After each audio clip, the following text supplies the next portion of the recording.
Inilah Yudhistira beranjak dari salah satu pusat pengisian BBM Jalan Cikembar, Pelabuhan Ratu, Kabupaten Sukabumi, tepatnya di Kecamatan Bantar Gadung, menggunakan sepeda motor bermesin roda 2 jenis mini goped menuju kota Bandung, Jawa Barat atau menempuh perjalanan sejauh 200 km. Yudhistira merinci tentang merakit dan memodifikasi otomotif sepeda motor mini goped hanya bisa berdiri ditunggangi seorang diri. Adapun pembuatan rangka dan mesin, sudah ada komunitas perakitan pembuatan tersebar di berbagai kota besar. Bahan dan rakitan rangka dari jenis logam batang pipa berkualitas dan juga berbagai jenis mesin mini goped. Begitu juga ban dan pelek berasal dari mini goped. Untuk mesin yang digunakan goped milik Yudhistira merupakan mesin perahu tempel berkapasitas 63 cc gabungan berbagai motif rem.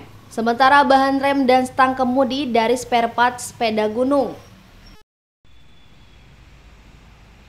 Nah, itu dari pembuatan kayak mesin, frame dan lain-lain itu sebenarnya udah ada yang buat sendiri. Jadi kita itu bisa ngerakit sendiri kayak ada builder khusus buat frame, kita beli, kemudian mesinnya itu kita bisa pilih banyak pilihannya gitu.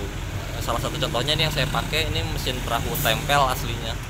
Goped hanya bisa ditunggangi seorang pengemudi berdiri dengan daya tempuh perjalanan 200 km, sedangkan untuk sekali perjalanan jauh mengisi bahan bakar dalam sehari 4-5 liter jenis bensin. Dari Kecamatan Bantar Gadung, Kabupaten Sukabumi, Iqbal Bakar melaporkan.